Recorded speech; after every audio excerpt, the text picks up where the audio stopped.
और परमेश्वर ने संभाल कर रखा है। इस समय के लिए धन्यवाद करें। बोल के सभी जन ऊंची आवाज में प्रार्थना करिए। अपने रूह को तैयार करें, अपने हृदय को तैयार करें, अपने मन को तैयार करें। वो परमेश्वर आपको आत्मा और सच्चाई से भरना चाहते हैं और आज इस समय के दौरान परमेश्वर आपसे बातें करते हैं और आज का दिन आपके लिए बड़ी आशीष का कारण होगा, बड़ी तसल्ली, बड़े छुटकारे, बड़ी रिहाई का कारण होगा। क्योंकि हर दिन परमेश्वर उठाते हैं, हर दिन नया बल देकर के परमेश्वर चलाते हैं और उसकी तसल्ली जीवन में रहती है। जब आप परमेश्वर के वचन के अनुसार बांधे जाते हैं तो हर एक बेड़ी से आज़ाद हो जाते हैं। जब परमेश्वर की विधि के बीच में आते हैं, उसके विधानों को मानते हैं, तो जगत के विधान आपके जीवन से टूट जाते हैं। जब और आत्मा से, जब आप सच्चाई से, पूर्णताई से परमेश्वर के भक्ति में बंध जाते हैं, उसके प्रेम में बंध जाते हैं, तो जगत की जो नफरत की बेड़ियां हैं वो टूट जाती हैं। वो जगत की अभिलाषा है वो टूट जाती है, वो चली जाती है हमेशा के लिए आपके जीवन से। तो इस समय के लिए धन्यवाद करें परमेश्वर का। प्रभु यीशु मसीह नासरी, आपके बेटे बेटियों के लिए हम प्रार्थना करते हैं। आज का वचन यदि होता है तो आपके बेटे बेटियों के लिए, इन तमाम सदस्यों के लिए, प्रार्थना भवन की पूरी टीम, इसके लिए सेवा मंडली के लिए, विलेज कनकवाल के लिए बड़ी आशीष का कारण बने। क्योंकि आज तेरे वचन से जो सुबह के समय आपने भेद खोल दिया, हम तेरा धन्यवाद करते पिता। तेरी महिमा, तेरी बड़ाई हो। इस समय के दौरान जो बच्चे सुने, तुझ में बढ़ते जाएं, तेरे नए बल से भरते जाएं पिता। प्रभु यीशु के नाम में दुआ को मांग लेते हैं। आपका रूह पाक मुकद्दस काम करे और बात करे। तेरा ही रूह पिता, तेरा ही मसा कार्य करे, तेरा ही अनुग्रह इनमें उंडेला जाए। आपके लोग हैं, आपकी प्रजा है, आपके दास और दासी हैं पिता। अपने बच्चों को इस्तेमाल करें। मैं भी अपने रूह, अपने प्राण, अपने जिस्म, जान, बुद्धि को, अपने विचारों को, अपनी जिंदगी के हर एक हिस्से को तेरे ही हाथों में समर्पित करता हूँ पिता। आप अपने बच्चों से बातें करिएगा। यह परमेश्वर प्रभु यीशु मसीह के नाम में होकर हम इस दुआ को मांगते हैं, आमीन। Hallelujah, hallelujah. सभी जन जोर से बोलिए हालेलुया, आमीन। तो आज इस समय के दौरान कुछ विशेष बातें हैं जो परमेश्वर की हजूरी में से हम सीखने वाले हैं।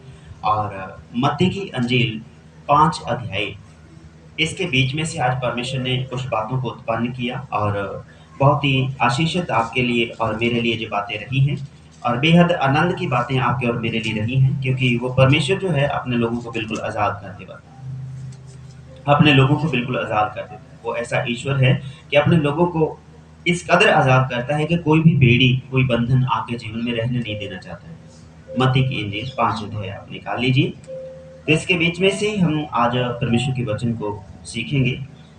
और हमेशा ही इस जगत में हम देखते हैं कि दो साथी रहते हैं, चाहे वो पाप में हो, चाहे वो कोई पुण्य का काम करते हो। पुण्य का अर्थात धर्म का काम, कोई भजन बंदगी करते हैं, तो वो दो जने हमेशा ही रहते हैं। एक मनुष्य के अंदर भी दो जने हमेशा ही रहते हैं और वो मन के विचार रहते हैं। एक मन का विचार जो रहता है कि मुझे प्रार्थना करनी है और मुझे जल्दी उठना है, प्रभु की हजूरी में बनना है, परमेश्वर पिता के वचन को पढ़ना है। लेकिन दूसरा जो विचार है, दूसरा जन जो है वो कहता है कुछ नहीं होता, अभी अभी कुछ नहीं हुआ, अभी बहुत देर पड़ी है, हम फिर वचन को पढ़ेंगे, फिर हम प्रार्थना करेंगे।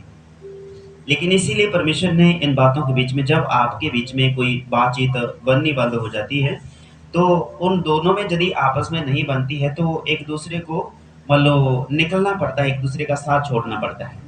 इसीलिए जगत के बीच में भी हम आज देखते हैं, आज वचन के अनुसार से कुछ भेद की बातों को सीखेंगे, जो एक परिवार के विषय में भी है और प्रभु की पवित्र बेच के विषय में, प्रभु की हजूरी में भी। क्योंकि ये बातें बहुत आशीषित हैं मेरे लिए। बोलिए, मेरे लिए आशीषित हैं आज के वचन की बातें जो परमेश्वर करने वाले हैं।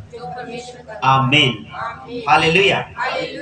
तो ये दो बातों के विषय में हम बात करते हैं कि एक तो है भला विचार और दूसरा विचार है बुरा। लेकिन इनके बीच में वो प्रबल हो जाता है जो ज्यादा नम्र होता है। आमीन। नम्रताई को परमेश्वर आगे करते हैं और जो कमजोरी है, दुर्बलताई है, उसको परमेश्वर आगे लेकर के आते हैं। क्योंकि लिखा है, जिन लोगों को ये जगत कमजोर समझता है, निताने समझता है, बिल्कुल निकम्मे समझता है, उन लोगों को परमेश्वर ने चुन लिया। और ये याकूब की पत्री में लिखा हुआ है कि हे भाइयों, क्या तुम नहीं जानते कि जिनको ये जगत निकम्मा समझता है उनको परमेश्वर ने चुन लिया। उन गरीबों को चुन लिया जिनको जगत गरीब समझता है, निताने तुच्छ जानता है, जगत तो उसको परमेश्वर ने चुन लिया कि वो स्वर्ग राज्य में धनी बने और स्वर्ग राज्य के अधिकारी बन जाए। जिसके पास जगत में कोई अधिकार नहीं है, तो उनको परमेश्वर अधिकार देते हैं अपने वचन के अनुसार मेरे भाई। हालेलुया। तो इसीलिए यह भी कहा गया था, जो कोई अपनी पत्नी को तलाक देना चाहे तो उसे त्याग पत्र लिख कर दे। आमीन। तो ये वचन की बातें हैं। तो आज इस समय के दौरान हम प्रभु की मेज में शामिल हैं, और देखिए आज इस समय क्या हम पढ़ रहे हैं परमेश्वर के वचन के बीच में से एक भेद है जो परमेश्वर ने आज सुबह के समय खोल दिया है। हालेलुया। तो मत्ती की इंजील 5 अध्याय उसकी 31 आयत को कोई भी ऊंची आवाज में पढ़िएगा। ਅਤੇ ਇਹ ਵੀ ਕਿਹਾ ਗਿਆ ਸੀ ਕਿ ਜਿਹੜਾ ਆਪਣੀ ਔਰਤ ਨੂੰ ਤਿਆਗੇ ਉਹ ਉਸ ਨੂੰ त्याग पत्र लिख देवे। आमीन। तो यदि कोई पुरुष अपनी स्त्री को त्याग दे तो उसको त्याग पत्र लिख कर दे, ताकि उसका निर्णय हो जाए कि वाकई ये ऐसा हो गया है। आमीन। नहीं तो फिर ऐसा होगा यदि किसी ने अपने मान लो परिवार में किसी बच्चे को बेदखल कर दिया हो, अकेला पुरुष और स्त्री के विषय में ही नहीं है, एक माता और पिता के जो बच्चे हैं उनके बीच में भी ये है। जैसे हम कई भाइयों को जानते हैं, इस गांव में भी एक भाई के पक्ष में अपने माता पिता ने कचहरियों में कोर्ट में जाकर लिखती रूप में एक डॉक्यूमेंट तैयार किया और कह दिया कि जी हमारा बच्चा नहीं है, यदि किसी को कोई हानि करता है तो हम इसके जिम्मेदार नहीं होंगे, क्योंकि ये हमारा बच्चा नहीं है। हम इसको अपने घर से, अपनी जायदाद से, अपने माता पिता होने के अधिकार से, जो हमारा पुत्र है, लेकिन हम इसको बेदखल करते हैं, जी मैं हमारा पुत्र नहीं है आज से। इसलिए उसको बेदखल कर दिया। सिर्फ कहने मात्र से ही नहीं, बल्कि लिखती रूप में एक त्याग पत्र उस बेटे को उसके हाथों में सौंप दिया कि जे पकड़ तेरा है, आज से तू हमारा बच्चा नहीं है, हम तेरे माता पिता है नहीं। आमीन। तो इसीलिए क्यों, ताकि आगे चलकर कोई गलती, ऐसी कोई गुनाह वो मनुष्य ना कर दे कि दोबारा फिर से वो हर्जाना भरना पड़े कि देखो भाई जो तेरा ही बच्चा है, इन्होंने गुनाह किया, अब हर्जाना भी तुझे ही भरना पड़ेगा। लेकिन आज हम क्या देखते हैं, आज वचन के अनुसार हम गहरे भेद की बातों को जानते हैं। परमेश्वर का वचन हमें क्या कहता है मेरे भाई। हालेलुया। यह भी कहा गया था, जो कोई अपनी पत्नी को तलाक देना चाहे तो उसे त्याग पत्र लिख कर दे। यदि कोई अपनी पत्नी ਨੂੰ ਛੱਡਣਾ ਚਾਹੁੰਦਾ है ਤਾਂ ਉਹ त्याग पत्र लिख के देवे। अर्थात कि कोई भी अपने घर से किसी भी हिस्से को अलग करता है तो उसको त्याग पत्र लिख कर देना चाहिए कि जे आज से हमारा कोई रिश्ता लेन देन नहीं है। तो आज हम देखिए, आपको कहा था कि आपको कुछ लग रहा है कि प्रभु की मेज से कोई रिलेटेड है जी। आमीन। किसी को लग रहा है कि प्रभु की पवित्र मेज से रिलेटेड है ये वचन। हालेलुया। कैसे है प्रभु की मेज से जे मेल खाता वचन, हम आपको बताते हैं। ये भेद की बात है। सुबह जो परमेश्वर ने भेद खोला, तो पवित्र आत्मा जो है वो किसी भी बात को पकड़ के आपको देगा। और परमेश्वर के वचन में लिखा, जब रूहे पाक पवित्र आत्मा आएगा तो वो आपको समझाएगा, वो बताएगा आपको। आज सुबह जो रूहे पाक मुकद्दस परमेश्वर का सामर्थ उतरा, उसने, हम जब लेटे पड़े थे, आराम प्रार्थना कर रहे थे, तो उसके दौरान ही परमेश्वर ने इस भेद को खोला और सामने वो मत्ती की इंजील 5 अध्याय उसकी 31 आयत हमारे रख दी। देखो, ऐसा नहीं कि हम बाइबल को खोले बैठे थे, ऐसा नहीं है। आमीन। ऐसा नहीं है कि जो बाइबल को हम खोले बैठे थे और सामने वचन आ गया, ऐसा नहीं है। हम लेटे पड़े थे, बाइबल हमारे पास में नहीं थी, और हम हाथ जोड़े से लेटे पड़े थे और सुबह प्रार्थना कर रहे थे, सुबह 5 बजे। और उस प्रार्थना के अनुसार वो परमेश्वर का वचन हमारे सामने आंखों के खुला, जैसे एक खुली किताब होती है वैसा खुल गया, और मत्ती की इंजील 5 अध्याय 31 आयत हमारे सामने आई। तो जब हमने उठकर बाइबल उठाई, उठकर बाइबल को पढ़ा, तो यहाँ पर लिखा था, यह भी कहा गया था, जो कोई अपनी पत्नी को तलाक देना चाहे तो उसे त्याग पत्र लिख कर दे। तो इसीलिए उसी वक्त इस वचन को पढ़ते ही परमेश्वर ने अपने आत्मा से भरा और कहा, यही वचन है जो आज मैं अपनी कलीसिया से करना चाहता हूँ। आमीन। यही वो भेद की बातें हैं जो अपनी कलीसिया, अपने प्रार्थना भवन में मैं करना चाहता हूँ। जो आएंगे मैं उनसे बातें करूंगा। आमीन। जो आए हैं, हम आप सभी का धन्यवाद करते हैं। एक बार जोर से ताली बजाइए। Hallelujah, hallelujah. इसीलिए परमेश्वर अपने लोगों से बात करने के लिए अपने लोगों के बीच में आता है। आपसे पूछा गया था फैमिली कन्वर्सेशन मीटिंग में, घरेलू बातचीत में, ये भी एक घरेलू बातचीत है। जगत की घरेलू बातचीत अलग है, ये परमेश्वर का घर है, परमेश्वर के घर के लोग हैं, इसे हम फैमिली कहते हैं, परिवार कहते हैं। तो परमेश्वर पिता है, वो अपने बच्चों से, अपने परिवार से बातें करता है। होगी कि नहीं घरेलू बात? इसी दौरान ये घरेलू बात है कि एक पत्नी, एक पति जब बीच में कोई अनबन हो जाए तो वो एक दूसरे को त्याग तो दे, लेकिन त्यागने के बाद में तुरंत वो एक लिखती रूप में एक पत्र लिख कर दे कि आज से मेरा कोई रिश्ता इनके साथ में नहीं है।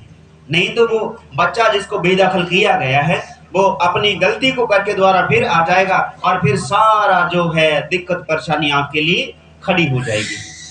इन्हीं दिक्कतों परेशानियों से बचने के लिए ये त्याग पत्र परमेश्वर ने कहा कि तुम लिख कर दो। ये संत पौलुस मती जो परमेश्वर का दास है वो कहता है कि यह भी कहा गया था, जो प्रभु यीशु मसीह का वचन है उसके मुख से निकला हुआ, यह भी कहा गया था कि जो कोई अपनी पत्नी को तलाक देना चाहे तो वो लिख कर दे कि मैं आज से तेरे साथ कोई रिश्ता नहीं रखूंगा, मेरा तेरी ओर से बिल्कुल क्लियर है, मैं नहीं बुलाऊंगा तुझे। आमीन। ये अकेला पति और पत्नी के बीच में ही नहीं है, बल्कि बाप और बच्चों के, बेटे बेटियों के बीच में भी, भाई बहनों के बीच में भी है कि आज से जेल, कई बार लड़ाई झगड़े जगत में ऐसे उत्पन्न हो जाती हैं जमीन जायदाद को लेकर के कि पहले तो कभी कोई हाल चाल नहीं पूछता आगे, लेकिन जब किसी की मृत्यु हो जाती है, किसी बुजुर्ग की, किसी भाई बहन की, तो जो आस-पास में होते हैं वो सभी इन बातों को उत्पन्न कर देते हैं कि मेरा हिस्सा है, इसका हिस्सा मुझे मिलना चाहिए। वो लड़ाई झगड़े उत्पन्न हो जाते हैं। तो इसीलिए उन सारी बातों से, देखिए जब कोई ऐसी बात होती है तो उसका हिस्सा बाँट दिया जाता है ताकि बाद में कोई लड़ाई झगड़ा रहने ना पाए। यदि कोई किसी के बीच में कोई ऐसी अनसुलझी बात रह भी जाए कि कोई अनसुलझी बात है, बाद में किसी प्रॉब्लम को क्रिएट करेगी, कोई दुख को, कोई कष्ट क्लेश को पैदा करेगी, तो उसको डॉक्यूमेंटली जो सरकार ने दस्तावेज बनाए हैं उनके ऊपर साइन किए जाते हैं कि आज से भाई ये एक किला जमीन है, ये 3 भाई हैं, तीनों भाइयों में बिल्कुल बराबर हिस्सों में बांट दी जाएगी। आमीन। यदि 3 भाई हैं तो एक किले को 3 भागों में बांटकर उनकी जो जमीन है उनके नाम कर दी जाती है। उन तीनों भाइयों में वो जगह जो है, वो जमीन है, बांट दी गई और वो दस्तावेजों के अनुसार वो हासिल कर दिया गया, उन सभी को दे दिया गया जिन जिनका हिस्सा जैसे बनता था। तो इसी दौरान परमेश्वर का वचन आपको और हमको ये बातें दर्शाता है कि फिर तुमसे कहा गया कि यदि कोई ऐसा कोई प्रमाण पत्र जो त्याग पत्र है वो देना चाहे, वो लिख कर दे। यदि कोई ऐसी बात है, बच्चों को त्याग दिया तो एक लिखती रूप में दे दिया गया कि आज से जो मेरा बच्चा नहीं है, जो गलत है और इसका जिम्मेदार मैं नहीं हूँगा। यदि जो बच्चा गलती करता है तो इसका जिम्मेदार जो खुद ही होगा। आमीन, हालेलुया। तो आज इस समय के दौरान जब आप और मैं जो कोई गलतियां कर चुके हैं, आपके और मेरे जीवन में परमेश्वर एक सुधार लेकर के आना चाहते हैं और हम सभी ने अपने गुनाहों से पश्चाताप किया है। वो इसी रीति से किया है कि हमें बंदी नहीं थी। जैसे एक पति पत्नी के बीच में लड़ाई झगड़ा हो जाता है, वो त्याग पत्र लिखकर देना पड़ता है, वैसे ही एक मनुष्य जब जगत में रहता है उसको कोई पता नहीं चलता कि हमारे साथ में क्या हो रहा है, हमारे जीवन में क्या बात है, कुछ भी पता नहीं चलता। लेकिन जब वो अच्छी बातों के पीछे चलता है तो उसको पता चलता है कि मेरे जीवन में कौन सी बात बुरी है और कौन सी बात अच्छी है। बोलिए हालेलुया, जोर से बोलिए एक बार हालेलुया। और पूरा ध्यान अपना परमेश्वर के वचन की ओर लेके आए और अपने ध्यान को इधर उधर मत ले जाने दे। आपका जीवन साथी जो हमेशा आपके साथ में था पर अभी आपको दुख देने लगा है, आपकी नहीं बन रही है, त्याग पत्र लिख कर दे कि आज से हमारी बस नहीं बनेगी और ना ही हमारी बन सकती है। हमारे बीच जो था सब कुछ समाप्त हो चुका है। इसीलिए अभी जे अकेला ऐसा नहीं कि छोटी सी लड़ाई झगड़ा हो गया, किसी पत्नी ने या पति ने लिख कर दे दिया कि भाई आज से हमारा कोई रिश्ता नहीं है, इन बातों के विषय में नहीं है। ये तब लिखा जाता है जब बिल्कुल एक तरफा कुछ करना हो कि नहीं भैया अब इससे ज्यादा मैं झेल नहीं पाऊंगा, इससे ज्यादा मैं झेल नहीं पाऊंगी, मैं और नहीं सह सकती, मैं और नहीं सह सकता।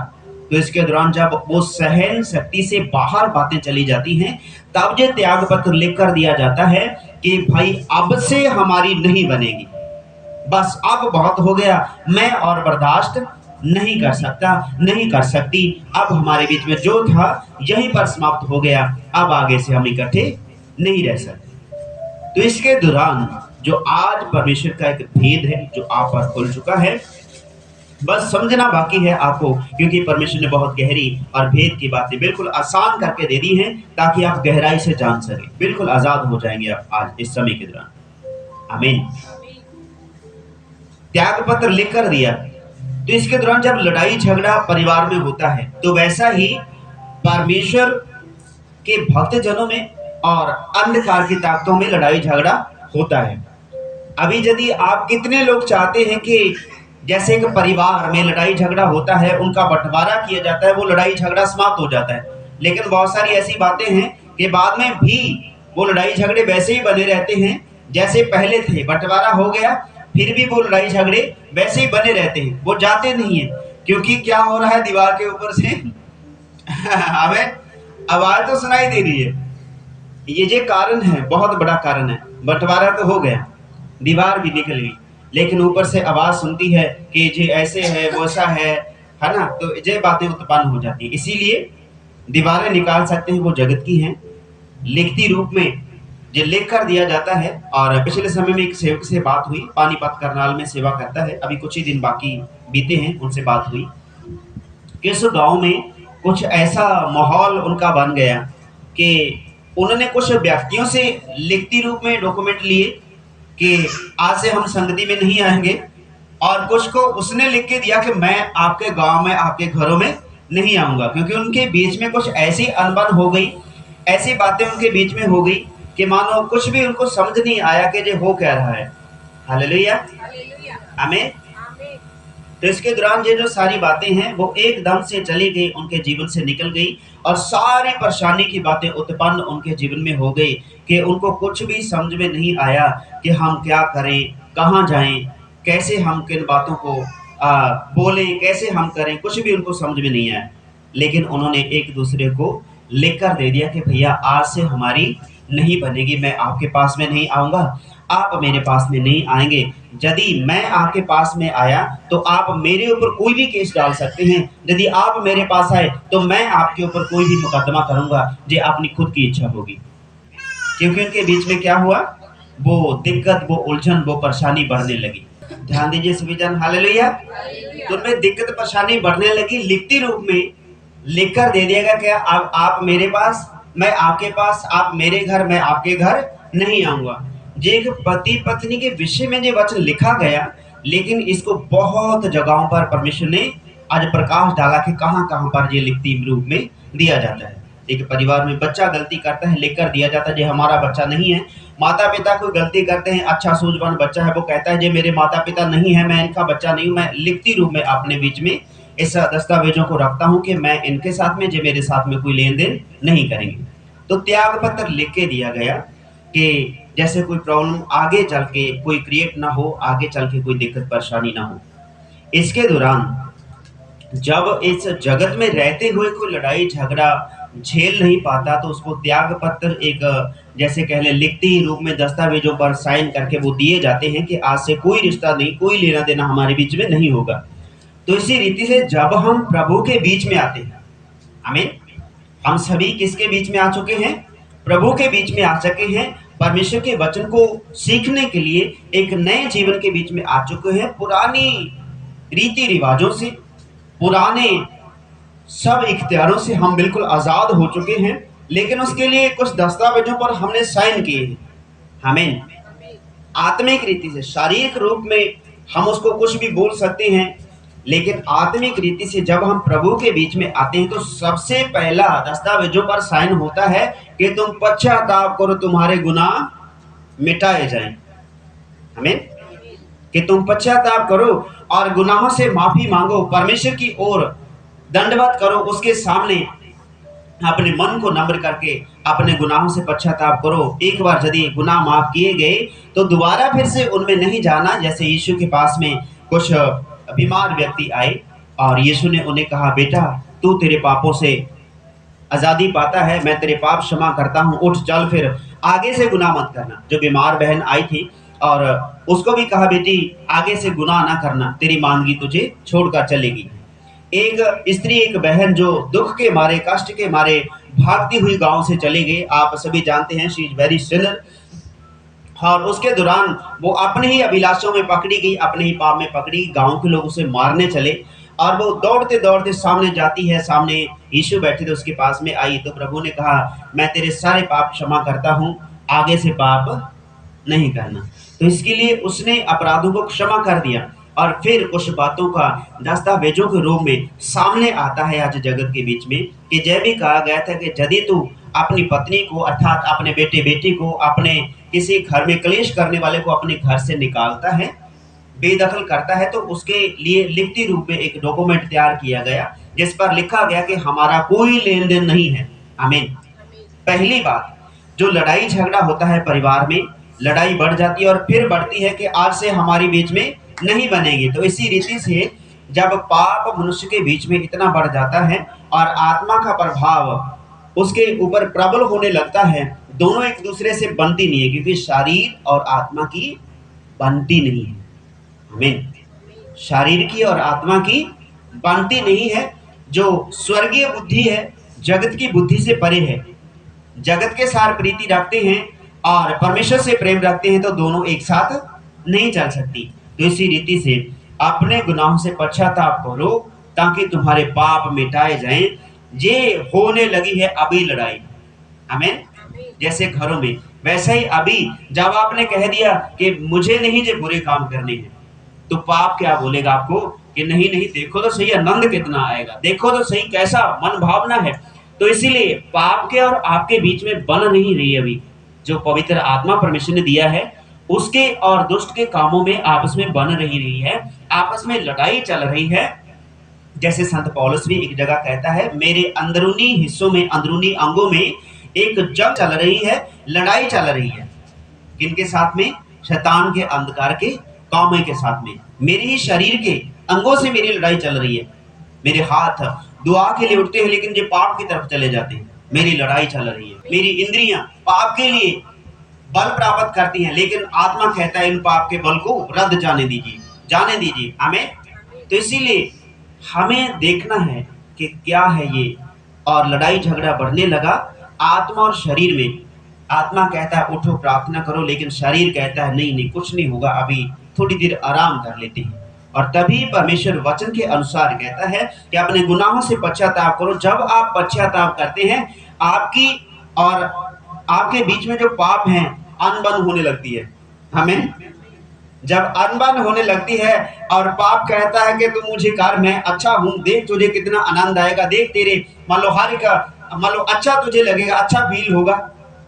लेकिन आत्मा कहता है ऐसी फीलिंग से कुछ नहीं चाहिए, जे नाशवान है, कुछ नहीं होने वाला।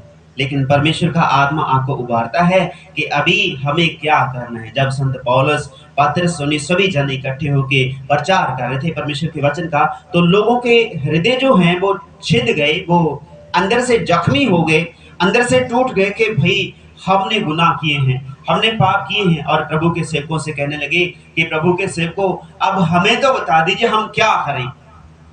तो तभी परमेश्वर के सेवकों ने कहा अपने मन फिराओ, जो गुनाह पहले किए हैं दोबारा फिर से वो नहीं करने हैं। तो उन्होंने कहा अब हम करें क्या?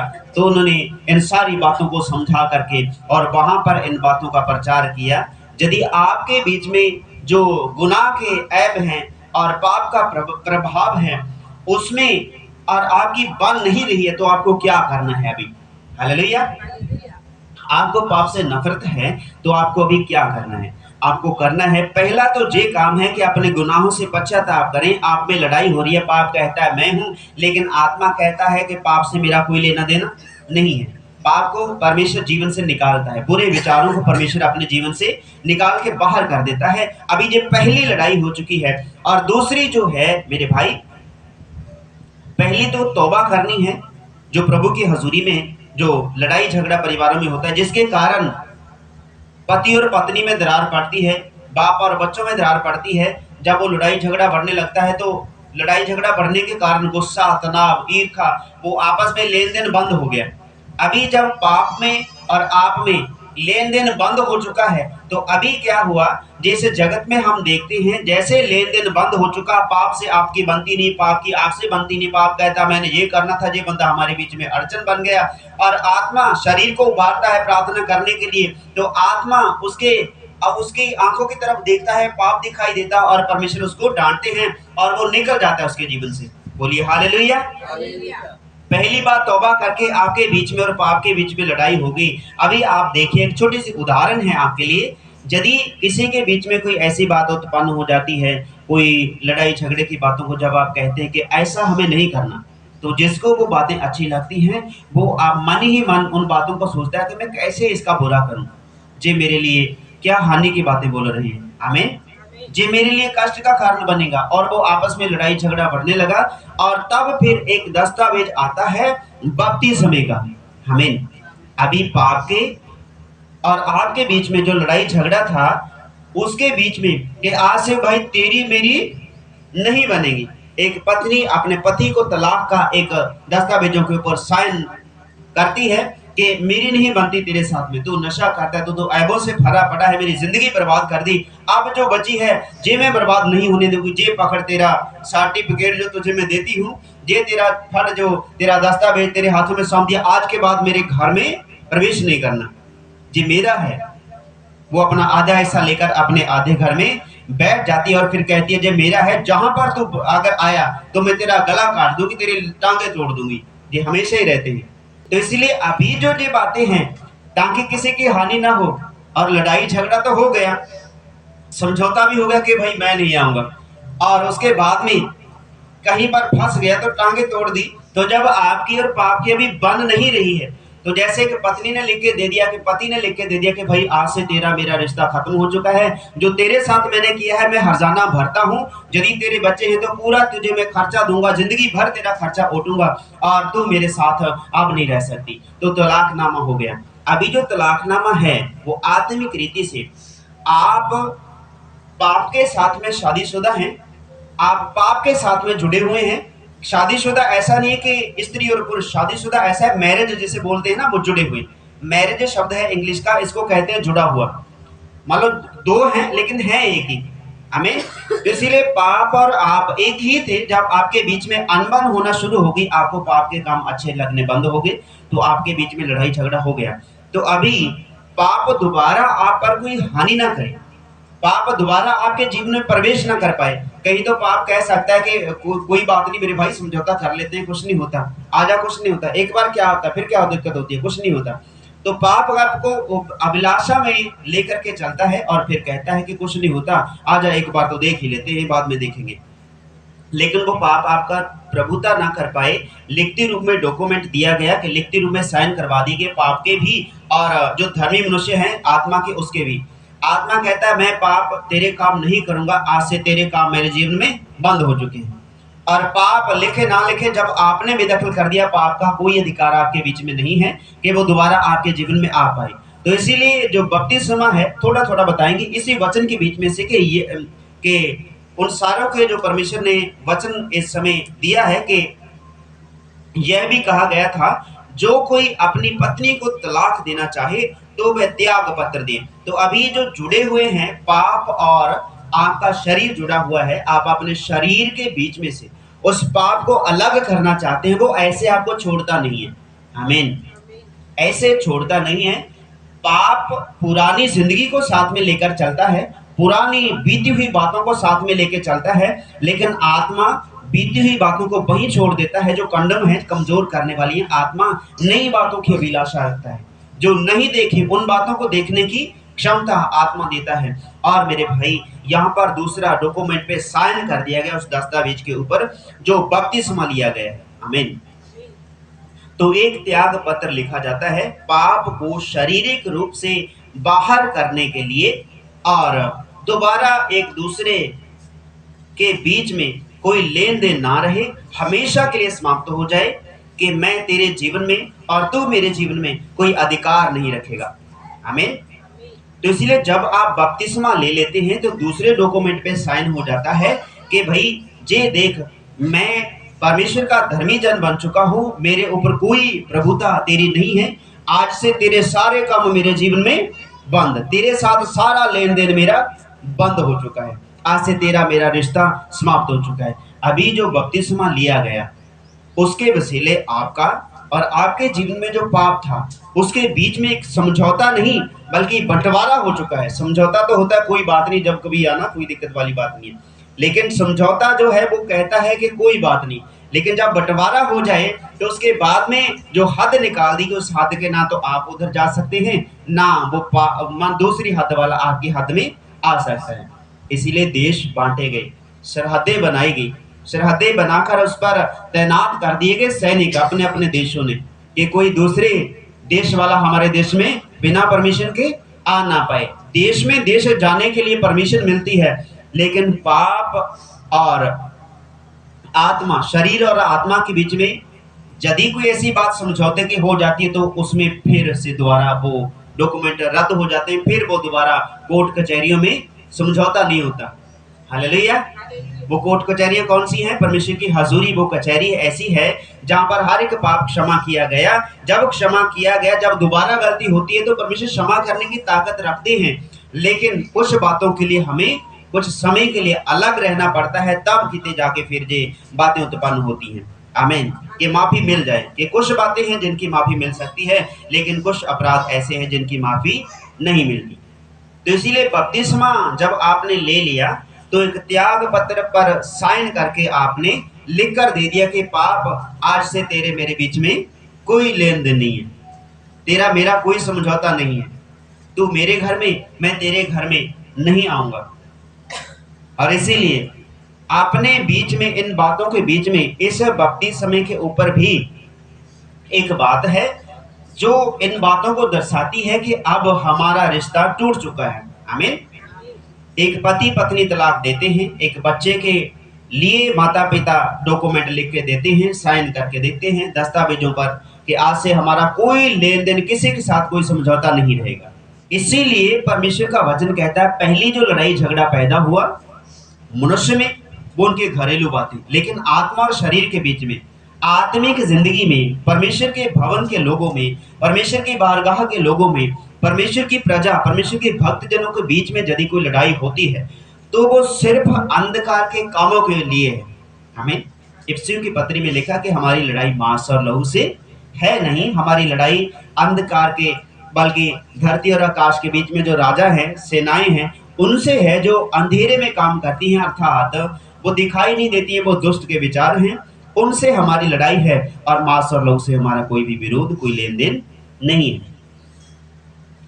तो दूसरी बात जो है, बपतिस्मा लेने के दौरान आप ये अलग कर देते हैं कि भाई आज से तेरा मेरा रिश्ता समाप्त हो चुका है। देख, मैंने नए सिरे से जन्म ले लिया, जो पहले वाला जन्म था वो यीशु के साथ सलीब पर चढ़ाया गया है, कब्र में दफन कर दिया गया। जब हम पानी से बपतिस्मा लेकर के बाहर निकलते हैं तो दूसरा जन्म हमारा हो गया, अर्थात अब पाप की प्रभुता आपके बीच में नहीं है। एक छोटी सी उदाहरण और हम देना चाहते हैं। परमेश्वर चाहते हैं कि ऐसी बातों को हम सीखें परमेश्वर की हजूरी में। क्या आप सीखना चाहते हैं? आमीन। बड़ी गहराई से, बड़े आनंद से आप सुनिएगा, क्योंकि जब एक कोई नाटककार, कोई चित्रकार अपने जीवन की कुछ बातों को दर्शाता है तो एक ही तरफा वो सामने स्क्रीन पे आता है। तो एक बार जब स्क्रीन पे आता है वो किसी मनुष्य के रूप में है, तो दूसरी बार जब सामने आता है तो स्त्री के रूप में बना होता है। लेकिन जब सीरियल को एक रूप से, एक तरफ से हम देखते हैं तो वहां पर दो अलग अलग व्यक्ति दिखाई देते हैं। जैसे हम पुरुष कह सकते हैं, स्त्री कह सकते हैं, लेकिन वो है एक ही बंदा और वो अपने एक नाटक को, एक किरदार को निभाता है। लेकिन जब उसका वो पर्दा निकाल दिया जाता है तो उसके बीच में जो उसकी तैयारी करने का समय होता है वो सामने आ जाता है कि हाँ, ये देखो, जहां पर तू पुरुष बन के आया और जहां पर तू इतने समय में अपने कपड़े चेंज किए, वस्त्र चेंज किए, अभी कितना समय लग गया। तो इसके दौरान उस पर्दे के बीच में जब पर्दा हटा दिया गया तो उसका रूप जो है वो सामने आ गया कि वो कैसा है, कैसी उसकी पहरावा है और कैसा उसका जीवन है, वो पर्दे के बारे में वापस आ गया। तो इसके दौरान आपके और मेरे जीवन में जो पाप जो है आपके जीवन में कार्य करता है, जो एक ही पर्दे के पीछे में है।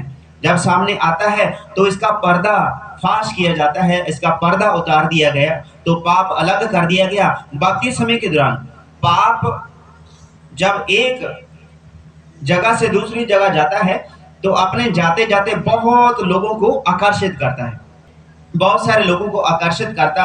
जो जो उसके सामने आते हैं, जो जो उसको देखते हैं, वो उसके आकर्षण में चले जाते हैं, वो उसके प्रभाव में चले जाते हैं, जो अपना प्रभाव वहां पर छोड़ देता है। तो इसीलिए उस प्रभाव से बचने के लिए परमेश्वर ने हमें ये दर्शाया है कि जब हम पानी में उतर जाते हैं तो वहां उसकी नजर रहती है कि वो बंदा भेस के वो बंदा बाहर निकलेगा। ध्यान ध्यान दीजिए, ये भेद की बात है। अभी पाप जो आपके जिस्म में काम करता था, जब आप पानी में उतर गए, प्रभु के सेवकों ने हाथ रखा, वचन को पढ़ा गया कि आपसे मैं पिता पुत्र पवित्र आत्मा में तुझे बपतिस्मा देता हूँ, आज से तेरा नया जीवन शुरू होता है और वह पाक पवित्र आत्मा तेरा सहायक बन के तेरे साथ में खड़ा रहता है। तो जब हम पानी में दफन किए गए, पाप शैतान आपके पास में खड़ा है कि वो बंदा बाहर निकलेगा, वो बंदा बाहर निकलेगा, लेकिन वो बंदा बाहर ही नहीं निकल रहा है। क्योंकि पूरा वो पाप क्या देखता है, आपके पुराने जीवन को देखता है कि वो बंदा जिसका जीवन था वो बाहर निकलेगा, वो वहां पर खड़ा रहता है, देखता है कि बाहर निकलेगा, निकला नहीं भाई अभी तक, लेकिन उसकी नजरों से ओझल हो चुका है वो। क्योंकि आप जब पानी में चले गए, अपने पापी शरीर पापी स्वभाव के साथ में बीच गए, लेकिन जब आप बाहर निकले, एक नए स्वरूप में बाहर निकले हैं, तो वो पाप देख नहीं पा रहा है। यहीं पर है वो दूसरा रूप जो आपका प्रकट हो चुका है मेरे भाई। वो दस्तावेजों पर साइन कर दिया आपने कि आज से तेरा मेरा कोई रिश्ता नहीं है। पानी में गए, बपतिस्मा लिया गया, वहीं पर तो लिखा है कि जो पानी का बपतिस्मा लेता है वो मसीह के साथ कब्र में दफन किए जाने का और मौत का बपतिस्मा लेता है। हालेलुया। हालेलुया। अभी देखिए, जो दफन किया गया वो पाप की ओर से मारा गया, जगत की ओर से मारा गया, लेकिन जो जीवन बाहर निकल के आया है वो शैतान देख नहीं पा रहा है।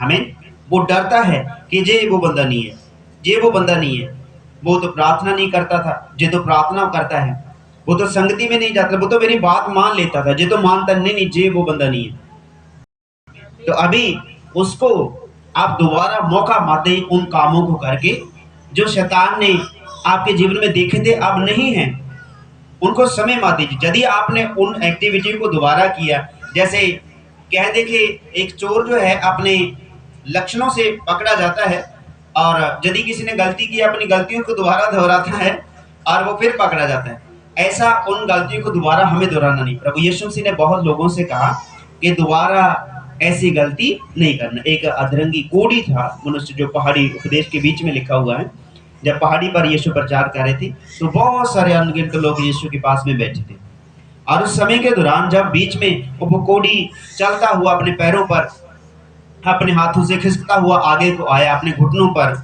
और खड़ा नहीं हो पा रहा, लेकिन चलते हुए आ रहा है, घिसते हुए आ रहा है, वो सरकते हुए आ रहा है। लोग उसके पास में से दूर हट रहे हैं, कोई इधर भाग रहा है, कोई इधर, देखो कोढ़ी आ गया, कोढ़ी आ गया, ऐसे हाथ उठा रहे हैं, ऐसे पीछे हट रहे हैं।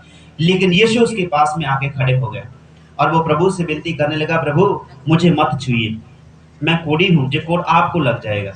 लेकिन यीशु ने उसके हाथों को पकड़ा, उसको छू लिया, उसके हाथों को छुआ, और उसका सारा कोढ़ वहीं पे जाता रहा। और जब उसने देखा ये क्या हो गया, तो प्रभु के पैरों में पड़ गया। और देखिए वहां पर प्रभु यीशु मसीह ने उसे चंगा किया, उसके विश्वास के द्वारा, प्रभु के अनुग्रह के वसीले वो छुटकारा आया। सारा कोढ़ जो वर्षों से था वो एक पल ही में, पल भर ही में वो चला गया। वो पुराना शरीर जो था वो तुरंत एक नए शरीर के बीच में बदल गया, नई जिंदगी उसको मिल गई। तब यीशु ने एक बहुत खास बात कही कि बेटा तेरे पाप क्षमा किए गए, तो फिर पाप मत करना। क्योंकि जो कोढ़ था वो एक पाप की वजह थी, वो एक पाप की वजह थी जो उसके जीवन में पाप आ गया। तो अभी जब प्रभु के हाथों में आप आ चुके हैं, तो इस समय के दौरान आपके और मेरे जीवन में जो परमेश्वर का अनुग्रह बहुत आय से, हालेलुया, तो इस समय के दौरान जो पाप आपके जीवन में कार्य करता है, तो वहां पर यीशु आपसे कहता है कि दोबारा फिर से वो पाप मत करना, दोबारा फिर से वो पाप मत करना। आमीन। तो जब आपके जीवन में वो पाप ना करने की विधि परमेश्वर ने डाल दी, आप नए सिरे से पैदा हो चुके हैं, एक नया बल आपको दिया गया है, तो तब जब आपके जीवन में पाप क्षमा किए गए, परमेश्वर आपको छोड़ते नहीं, एक नए सिरे से आपको उत्पन्न कर दिया है मेरे भाई। हालेलुया।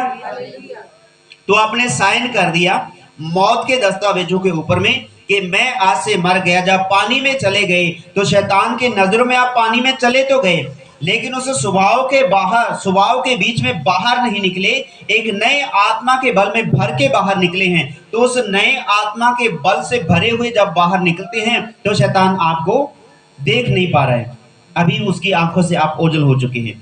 ये है दूसरा डॉक्यूमेंट जो आपने साइन कर दिया। अभी जो तीसरी बात है, डॉक्यूमेंट साइन कर दिए, अभी उसके ऊपर एक मोहर बाकी है लगाने वाली। आमीन। और वो मोहर क्या है? वो जो प्रभु के वचन, पहला कुरिन्थियों 11 अध्याय उसकी 32 आयत को हम पढ़ेंगे। पर जा जांचे जांदे हां तां प्रभु तो ताड़े जांदे हां तां जो असी संसार नाल दोषी ना ठहराए जाइए। आमीन। जब हम जांचे जाते हैं, परखे जाते हैं, तो परमेश्वर से हमारी ताड़ना होती है ताकि जगत के साथ में हम दोषी ना ठहराए जाएं। जब पानी में उतर गए, दोबारा फिर से बाहर निकले, तो प्रभु से हमारी ताड़ना होती है कि दोबारा उस पाप की गुलामी में हमें नहीं जाना, ताकि हम जगत के साथ में दोषी ना ठहराए जाएं। तो हमारा जो पुराना व्यक्तित्व था वो पानी के बीच में दफन हो गया। जब हम बाहर निकले हैं तो नए रूप में, नए स्वरूप में हम बाहर निकले हैं, जो हम आत्मिक जिंदगी कहते हैं, जो बपतिस्मा लेने के बाद में हमारी जिंदगी शुरू होती है। आमीन। अभी जो है हम जगत के साथ दोषी ना ठहराए जाएं। क्यों? क्योंकि प्रभु ने कहा कि मैंने तो जे प्रभु से बात पाई थी। संत पौलुस कहते हैं, जे बात मुझे प्रभु से पहुंची है, जो मैंने तुम्हें सौंप दी है। जब तुम इकट्ठे हो तो प्रभु यीशु से कहते हैं, मेरी मौत का प्रचार तुम करते रहते हो। जब हम मौत का प्रचार करते हैं तो शैतान आपको देख नहीं पाता है, वो देखता जरूर है, लेकिन उसका प्रभाव आपके बीच में रह नहीं पाता। उसका कोई बल नहीं है कि आपके बीच में कोई ऐसा कष्ट, ऐसी विपत्ति लेकर के आए कि आप उसके बीच में कोई दुख, कोई कष्ट, क्लेश अपने जीवन में देख पाए। वो कैसा? आत्मिक रीति से कोई कष्ट, कोई क्लेश आपके जीवन में नहीं होगा। तो इसीलिए आपने त्याग पत्र लिख के दे दिया शैतान को कि जे पकड़ तेरे हाथों में तेरे कामों का हिस्सा, जे तेरा है, आज से तेरा मेरे ऊपर कोई अधिकार नहीं है, तेरे कामों को मैं जीवन भर नहीं करने वाला। वो शैतान के हाथों में सौंप दिया। अभी शैतान उस लिखी हुई चिट्ठी को देख रहा है कि इन्होंने क्या कर दिया, मेरा तो पर्चा ही फाड़ दिया इन्होंने। जो सर्टिफिकेट के हमने साइन किए हैं बपतिस्मे के डॉक्यूमेंट के ऊपर में, वो शैतान के मुंह पर तमाचा मारने के लिए है कि देख, जे हैं तेरे काम जो मैंने तुझे सौंप दिए, अब जे तेरे हिस्से हैं, अब मेरे हिस्से की नई जिंदगी परमेश्वर ने मुझे दी है। इसीलिए प्रभु के वचन में लिखा, जो नए सिरे से पैदा होते हैं उनकी नई निशानियां हैं, नई बातें उनके जीवन में उत्पन्न होती हैं। हम नए सिरे से आत्मा की लिखती के ऊपर चलते हैं, जो शारीरिक नहीं है, क्योंकि व्यवस्था हमें शारीरिक रूप से बिल्कुल आज़ाद कर देती है। और यदि कोई शारीरिक बात ऐसी है कि हमें परमेश्वर के बीच में जाने नहीं देती, तो वो क्या है? मन की बातें हैं। और अपने मन को परमेश्वर का वचन कहता है, प्रभु मैं तेरे वचन को अपने मन में बसा के रखता हूँ, ताकि तेरे विरोध में कोई पाप ना करूँ। तो इसीलिए आपके बीच में संसारिक रीति से यदि कोई ऐसा लड़ाई झगड़ा आपने दफन कर दिया है, लिखती रूप में वो शैतान के हाथों में आत्मिक रीति से सौंप दिया है कि अब पाप तेरा मेरे ऊपर में कोई अधिकार नहीं है। हालेलुया। अभी 23 आयत से हम पढ़ देंगे दोबारा फिर से इसको। 32 आयत ही पढ़ दी अकेली बस। पर जा जांचे जांदे हां तां प्रभु तो ताड़े जांदे हां तां जो असी संसार नाल दोषी ना ठहराए जाइए। आमीन। तो अभी इस समय के दौरान पहला जो डॉक्यूमेंट है आपके बीच में साइन किया गया है, वो है तौबा का, कि प्रभु मैं अपने गुनाहों से पश्चाताप करता हूँ, मेरे सारे गुनाह आप क्षमा कर दीजिए और पाप के काम मैं दोबारा नहीं करूँगा। तो उसके बाद परमेश्वर ने आपके उस अर्जी को कबूल कर लिया, जो लिख के दी गई चिट्ठी परमेश्वर की हजूरी में। तो आपकी अर्जी को कबूल कर लिए गए, आपके गुनाह सभी क्षमा किए गए, कर दिए गए। और अभी जो दूसरा है वो पक्का है कि कन्फर्म हो चुका है कि हमने जो बपतिस्मा लेके अपने ऊपर मोहर लगा ली है और शैतान की आंखों से हम ओझल हो चुके हैं, कि नए रूप में पैदा हो चुके हैं। जैसे एक चित्रकार को, एक कलाकार को हम देखते हैं, एक मोड़ पर वो की और है, दूसरे भाग में कोई और बना पड़ा है, तीसरे भाग में किसी और का रोल वो कर रहा है। इसीलिए हमारा जो रोल है, पहला रोल है तौबा करके हम अपने स्वभाव में फर्क लेकर के आते हैं, बदलाव लेके आते हैं। दूसरा जो हमारा रूप है वो क्या है? दस्तावेजों के ऊपर साइन करके जो बपतिस्मा हमने लिया है, वो पहले भाग को देखने वाला शैतान है, दूसरे भाग को अभी देख नहीं पा रहा है। यदि वो कहीं ना कहीं कोई ना कोई ऐसी बात जीवन में रहती है बपतिस्मा लेने के बाद में, तो वो तीसरा भाग जो है प्रभु से हमारी ताड़ना होती है ताकि हम जगत से दोषी ना ठहरा जाएं। और वो क्या है? आज जो पवित्र मेज है, ये आपके बीच में जो सबूत है, पक्का पूरा फुल एंड फाइनल स्वर्ग की मोहर लगा हुआ कि भाई ये मेरे लोग हैं। और प्रभु ने कहा जो इस मेज में शामिल होते हैं वो मेरी मौत का प्रचार करते हैं। जब इस मेज में से खाते हैं तो वो मेरी मौत का प्रचार करते हैं, जब इस प्याले में से पीते हैं मेरी मौत का प्रचार करते हैं। आमीन। और जब तुम इकट्ठे हो मेरी यादगारी के लिए ये किया करो, ताकि तुम जगत के साथ दोषी ना ठहराए जाओ। और इसीलिए जब हम इकट्ठे होते हैं, जो तीसरा डॉक्यूमेंट है वो वचन को पढ़ के हम परमेश्वर के वचन के अनुसार उसकी मौत का प्रचार करते हैं। ये तीसरे डॉक्यूमेंट पे साइन है कि उसकी मेज में हम शामिल हो चुके हैं। आमीन। तो अभी वो शैतान बाहर खड़ा चिल्लाता है, वो अपने सर के बाल नोचता है, अपनी चमड़ी उधेड़ लेता है कि ये क्या हो गया, ये क्या हो गया, मेरे इतने लोग थे वो सारे सुधर चुके हैं, ये क्या हो गया, मेरी प्रजा घट रही है, मेरी सेना घट रही है। अभी किसकी सेना बढ़ रही है? परमेश्वर की सेना बढ़ रही है, परमेश्वर के पवित्र लोगों की संख्या बढ़ रही है, उसके बीच में मेज में शामिल होने लोगों की संख्या बढ़ रही है, उसकी आर्मी तैयार हो रही है। आमीन। परमेश्वर के वचन हमें आज़ाद करता है ताकि हम जगत के साथ दोषी ना ठहराए जाएं, जगत के साथ हम दोषी ना ठहराए। इसीलिए परमेश्वर का वचन आपके जीवन में कार्य करता है, तो शैतान को शर्मिंदा होने में परमेश्वर का वचन आपकी मदद करता है। और फिर से हम उस आयत को याद करते हैं जो लिखा है कि ये भी लिख कर दिया, ये भी कहा गया था कि यदि कोई अपनी स्त्री को त्याग पत्र देना चाहे तो वो त्याग पत्र दे दे, तलाक देना चाहे तो त्याग पत्र दे दे। तो अभी आपके और मेरे बीच में जो पापों के बीच में हमारा रिश्ता जुड़ा हुआ था, पाप के साथ में, और वो पाप के साथ आपका जो रिश्ता जुड़ा हुआ था, आपने लिखती रूप में उसको उसके हाथों में थमा दिया कि ये देख मेरे बपतिस्मे का, ये देख मेरे तौबा का प्रमाण, ये देख मेरे प्रभु के मेज में शामिल होने का प्रमाण। हम यहाँ पर बैठ तो शैतान जलता है और वो निकलता है, धुआंधार हो जाता है, उसको आग लगती है। आमीन। लेकिन वो परमेश्वर के लोगों के बीच में सारे गुनाह को निकाल देता है वो प्रभु का पवित्र आत्मा, प्रभु यीशु मसीह, जिसने पिता से मिलाने के लिए आपको और मुझे चुना है और मसा किया कि देखो ये हैं परमेश्वर के लोग जो जगत के साथ दोषी नहीं ठहराए जाते। तो इसीलिए ये वचन आज का आप सभी को समझ में आ गई सारी बातें। आमीन। पूरे भेद की बातें हैं। जे अगर दोबारा भी सुनना चाहेंगे तो इस वीडियो के माध्यम से आप सुन सकते हैं और गहराई से सीखें इन सभी बातों को। तो परमेश्वर आप सभी को बरकत दे। आइए हम खड़े हो जाएंगे।